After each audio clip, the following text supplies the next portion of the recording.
of June and the weather was beautiful. Stuart left school. He was on holiday. But he was not happy. He did not have a motorbike. Stuart was 17 years old. He left school, but he did not start work. All his mates started work immediately, but Stuart did not want to work. He wanted a long holiday and he needed a motorbike. Stuart lived in Leeds, a big city in the north of England. Leeds is a busy city, full of offices, shops and factories. It's not a good place for a holiday. Martin, a friend of Stuart's, worked in a garage. Martin had a bike for sale. It was a beauty, a Japanese Suzuki. Martin wanted £350 for the bike, but Stuart did not have £350. He didn't have any money. Stuart went and looked at the bike every day. It was a beauty. He wanted to buy it. Where can I find £350? Stuart asked himself. Stuart left the garage and walked back home. His house was in Blenheim Street, near the university. There were lots of old, empty houses in Blenheim Street. The university was one of the biggest in England. The university often bought land and buildings. Most of the old houses in Blenheim Street belonged to the university. Some of these houses had been empty for years. Stuart often searched through them. Sometimes he found old books and gramophone records. One day, he told himself, "I'll find something valuable." There was a large house at the corner of Blenheim Street. Its owner, a rich, old woman, had died a few days ago. The university bought the house immediately. Now the house was empty. There was wood across the front door and the windows were broken. Someone looked out of a window. It was a man of about 20. He had long hair and was wearing a headband. He looked strange. He was a squatter. Squatters live in old, empty houses and they don't pay any rent. The stranger waved to Stuart. He wanted to speak to Stuart. What does he want? Stuart asked himself. Hi, hello, like to help me? Okay, watch this house. How long? Half an hour. Okay, I'm Stuart. My name's Frank. I'll go and get my things. Are you going to squat here, Frank? Yes, don't let else in. I'll be back soon, okay. See you. Frank walked off slowly down the street.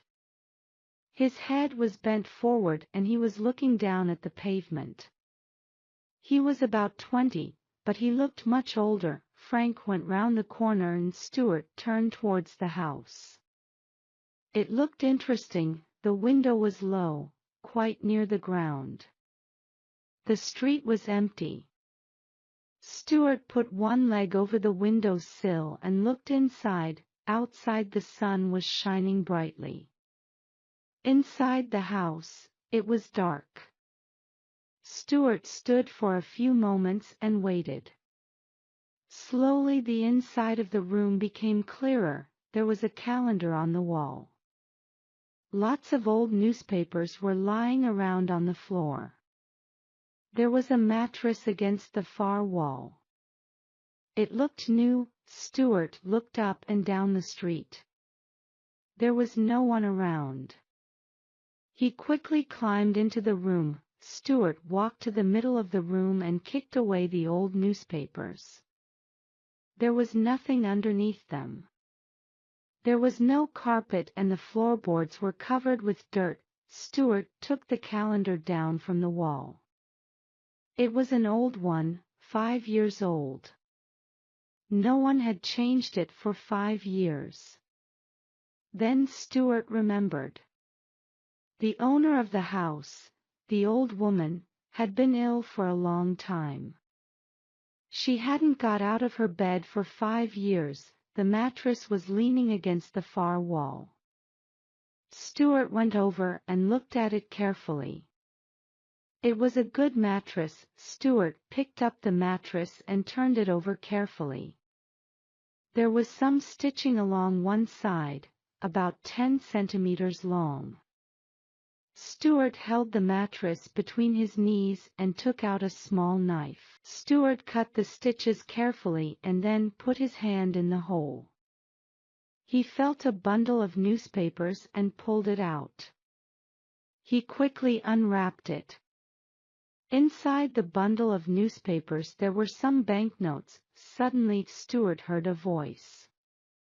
It was Frank. "Hey, Stuart, where are you?" Frank was shouting. Stuart quickly wrapped up the money inside the newspapers. He held the bundle behind his back. "I'm in here, Frank," he shouted. Frank came up to the window and looked into the room. "What are you doing in there?" Frank asked. "Nothing," replied Stuart. "I'm looking around." Frank climbed into the room and came closer to Stuart. Stuart moved to the wall. He held the bundle of newspapers behind his back. Frank looked round the room. He didn't see Stuart's knife on the floor. "You haven't taken anything, have you?" asked Frank. "I haven't taken anything of yours," replied Stuart. "You've moved this mattress," said Frank. Frank picked up the mattress and turned it over carefully. Then he saw the hole in the side. "You've this mattress. It was stitched. Is this your knife?" "Yes." "What were you doing?" "Nothing." "You found something." "I didn't." "What's that in your hand?" "Where?" "Behind your back." "Nothing." "You've got something." "Some old newspapers." "Hand them over." "They're mine." Stuart remembered the motorbike. He needed the money. He was going to keep it. It was his money, not Frank's. Frank was holding Stuart's knife in his hand. He came nearer to Stuart. "Give me those newspapers," he said again. Stuart had an idea. "There's something else in the mattress," he said to Frank. There was something under the newspapers. "It's still there." Frank looked at Stuart for a few moments. He didn't believe him at first. "Look and see," said Stuart. Frank put the knife down on the floor. He picked up the mattress and put his hand deep in the hole. Stuart did not wait for a moment. He turned and jumped out through the window into the street. He ran quickly. There was a turning on the right. Stuart ran round the corner. He heard a shout behind him.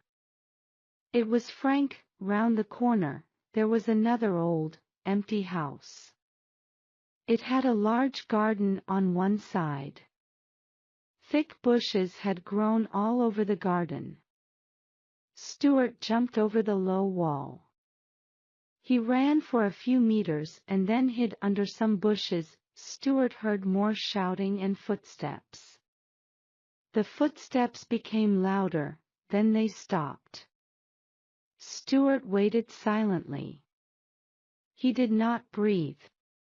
Then the footsteps started once again. Stuart laughed quietly to himself. Frank had quickly picked up Stuart's knife.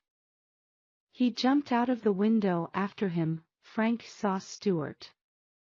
He was running round the corner. Frank ran after him and turned the corner. But the street was empty. Frank stopped for a few moments and looked around. He noticed the old garden. "Perhaps he's in there," thought Frank, but everything in the garden was quiet. Frank saw nothing. There was another corner farther down the street. Frank started running again. He was still holding Stuart's knife. Stuart was happy. He had escaped from Frank with the money. Stuart sat up under the bushes and opened out the newspapers. The banknotes were wrapped tightly together. Stuart unwrapped them and counted them carefully. 10, 20, 30, 320, 325. Stuart had found 325 pounds. And Martin wanted 350 pounds for his motorbike. It was cool in the garden and Stuart lay back under the bushes. "I'll wait here for half an hour," thought Stuart. "Then I'll go to Martin." It was now nearly 12 o'clock. The day was getting much hotter. A police car was parked in a side street. There were 2 policemen in the car. The sergeant, a fat, round-faced man, was half asleep. The other policeman was younger and taller. He was a constable. Suddenly, the constable sat up. He had seen something strange. "Wake up, Sergeant," he shouted. "Look over there." "Where?" "What?" asked the sergeant, still half asleep. "Over there. Someone's running with a knife," replied the constable. "The man's gone mad." "It's this heat. Quick, get out and catch him," said the sergeant. The 2 policemen jumped out of their car. Frank saw the policeman. He threw Stuart's knife away and started to run.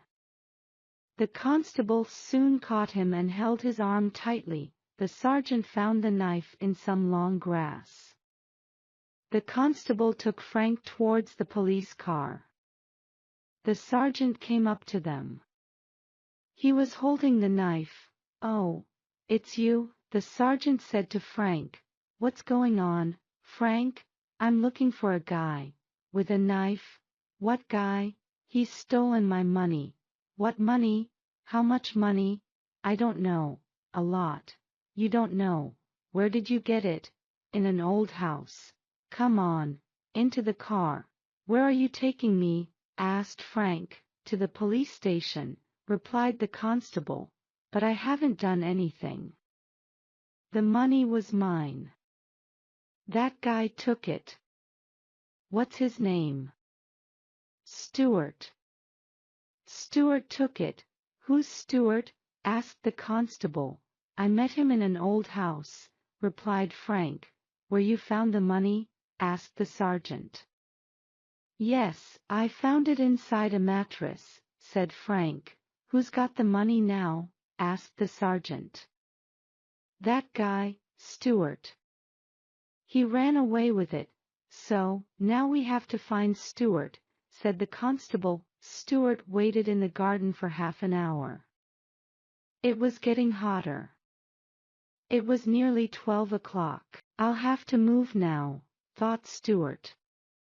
"Martin goes for his lunch at 12:30. Stuart looked out carefully from the bushes. The garden was empty. He hurried out of the garden onto the street. He walked towards Martin's garage. Stuart did not see the police car. It stopped outside the garden a few moments later. "Look in this garden," Frank told the policeman. "Perhaps he's hiding in here." "Hi, Martin." "Hello, Stuart. How much for the bike?" £350. "I want it." "How much for me?" "Still £350. "Have you any money?" "Yes." "How much?" £300. "That's not enough." £325. "Okay, she's yours." "Great. Thanks." The policeman got out of the car. Frank got out too. The constable held his arm tightly. The sergeant went into the garden. He looked around for some time. Then he came back. He was holding a bundle of newspapers. "There's no one there," the sergeant said. "But I found these old newspapers." "That's them," shouted Frank. Something was wrapped in those newspapers. Just then a motorbike drove up towards the police car. "That's him," shouted Frank excitedly. "That's the guy. He's bought a motorbike with my money." "Stop," the sergeant called to Stuart. Stop! Stuart did not see Frank. What do the police want? Stuart asked himself. I haven't done anything wrong. I'm driving correctly. Stuart stopped the bike by the side of the road. He took off his helmet. Is that bike yours? The sergeant asked him. Yes, it's mine, replied Stuart. I bought it at the garage down the road. Then Stuart saw Frank. What have you told these cops? Stuart shouted angrily at Frank. We'll all go to this garage, said the sergeant. They all walked back to Martin's garage. A big, black cloud now covered the sun. It was beginning to rain. So, this lad paid you £325 for this bike, the sergeant said to Martin. Martin agreed. And where did you get this money? The sergeant asked Stuart. I found it, replied Stuart. I found it in a mattress. It was in an empty house. The sergeant took the money from Martin. We'll look after this money, he said. You two can go now. It's my money, shouted Frank. Do you want to come to the police station with us? Asked the constable. Frank walked away, still shouting. I'm sorry, Martin said to Stuart. It's my bike again. Not for long, replied Stuart. What do you mean? Asked the sergeant. It has started to rain now, replied Stuart. I don't want a holiday. I'm going to get a job. I'm going to save another £325 and buy that bike. The year is 1935. The place is Hollywood. The Los Angeles newspapers call him the Cat. He steals at night. Tonight he is at a house in the Hollywood Hills. The people in the house are having a party. They cannot see or hear the cat. He is on the roof. I need to get to that window, he thinks. Minutes later, he is making a hole in the window. The cat opens the window and gets into a bedroom. He listens, but everything is quiet in the room. The only noise is the party. Now I must find the jewels, he thinks. It only takes him a minute or two to find them. I can get hundreds of dollars for these, he thinks. Moving quickly, he puts them into his bag and leaves. Next day, at Starshine Studios, Zach Wakeman is making a movie. The star of the movie is Natalie Nevins. She begins to act. Okay, Natalie, Zach says. Act very afraid. You want to get out of the building. You look up. You can't see Brad. But Brad, you can see Natalie, and you're waiting for her. Okay, says Zach. Now bring on the stand-ins. The stand-ins are Nathan and Bud. They do all the dangerous things in the movie, all the stunts. Nathan is Natalie's stand-in, and Bud is Brad Poole's stand-in. Good luck, Nathan, says Natalie. Thanks, Miss Nevins, says Nathan. Brad says nothing to Bud. Okay, calls Zach. Begin to climb up the building, Nathan. The two stand-ins begin to act. Nathan climbs out of the window and up onto the roof of the building. Bud is waiting for him. At first you don't see Bud, Nathan, calls Zach. Now you do. And Bud, you try to stop Nathan, but he gets away. Nathan quickly gets away from Bud and runs across the roof of the building. Bud runs after him. Natalie Nevins is watching them. I can do that, she thinks. Nathan is very good, but I don't need a stand-in. Okay, everybody, calls Zach. We are beginning again in 20 minutes. I like your hair, Nathan, says Bud, laughing. It's very nice. You're very pretty. Nathan is angry. but he says nothing. He does not like Bud. Natalie goes to speak to Zach. What's wrong, Natalie? Zach asks. Mr. Wakeman, please can I do some of my stunts? Asks Natalie. I don't always need a stand-in. Sorry, Natalie, says Zach. The stunts are too dangerous. Why do you want to do your stunts, Natalie? Brad Poole asks her. I'm happy to leave the dangerous acting to Bud. Are you coming to my party tonight, Natalie? Zach asks. It begins at 8 o'clock. Yes, Mr. Wakeman, says Natalie. Me, too, says Brad. Zach goes to speak to Nathan. I can give you $20 to park the cars at my party tonight, Nathan, he says. Do you want to do it?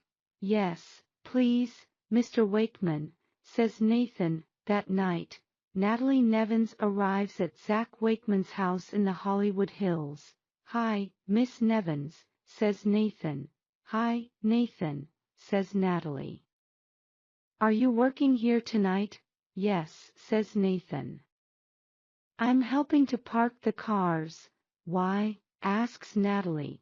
Because I need the money, Nathan tells her. The cat is out again.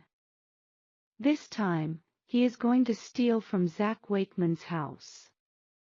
He leaves his car near the trees and waits. Quickly, he runs across to the building and begins to climb. Nathan does not see the cat. He is watching Natalie Nevins go into the house. There are lots of movie stars here tonight, he thinks. But Miss Nevins is the most beautiful. After some time, Nathan goes to look at the swimming pool. A minute later, he sees Natalie Nevins. She is coming out of the house. She has 2 drinks. I have a drink for you, Nathan, she says. Oh, thanks, Miss Nevins, says Nathan. You're a good stand-in, Nathan, she says. But I want to do some of my stunts in the movie. Mr. Wakeman says, no, but Suddenly, she sees someone running to the trees. Look, she says. Who's that? It's the cat, says Nathan. Remember him from the newspaper? He's going to that car. Quick, says Natalie. Let's get my car. Do you want me to drive? Nathan asks. I can drive really fast. No. Natalie tells him. I'm driving. Natalie drives fast and it is a dangerous road. Be careful, Miss Nevins, says Nathan. You have a movie to finish, remember. It's okay, I'm a good driver, she says. She smiles. And you can call me Natalie. Nathan smiles, too. Okay, he says. We're getting near to him, says Natalie. Yes, but look.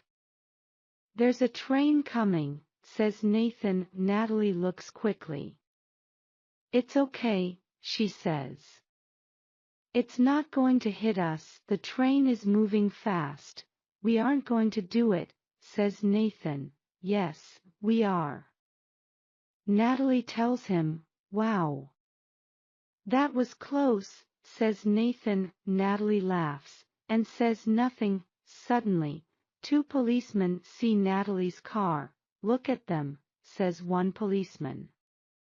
How fast are they going, Joe? Too fast, Sam, says Joe.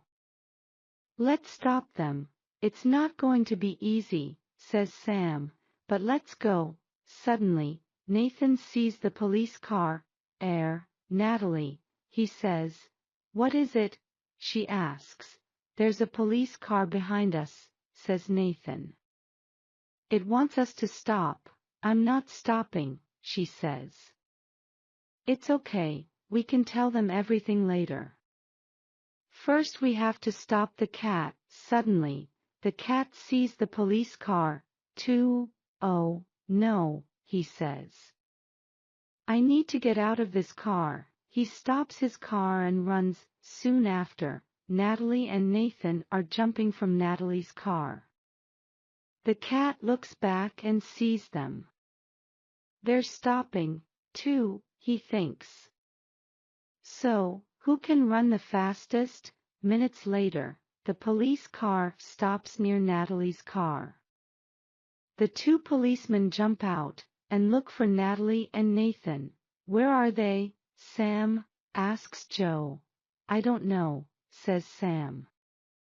I can't see them. There are too many people. There he is, says Natalie. There's the cat, he's running to that building, says Nathan. Let's go, says Natalie, and she runs after the cat. Nathan runs after her. He's going up to the roof, he says, and the three of them begin to climb up to the roof of the building. The cat throws his bag at Natalie. She does not see it, but Nathan does. Natalie, the bag, he calls. The bag does not hit Natalie, but it hits Nathan. Nathan, are you all right? Calls Natalie. I'm okay, says Nathan. The cat and Natalie run across the roof of the building. Then, the cat jumps from one building to the next. Natalie watches him. Can I do that? She thinks. Natalie jumps. Nathan sees her. Wow! Look at her, he thinks. The cat sees her, too. How can I get away from her? He thinks. He cannot get away from her. Got you, says Natalie, and she jumps on him. So who are you? She takes off the cat's mask. You, she says. It's Bud, says Nathan. The policemen arrive and look from Natalie to Bud and back again.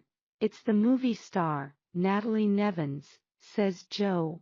Yes, says Sam. And the cat. The next day, Nathan and Natalie tell Zach their story. Bud is the cat? He asks. That's right, says Natalie.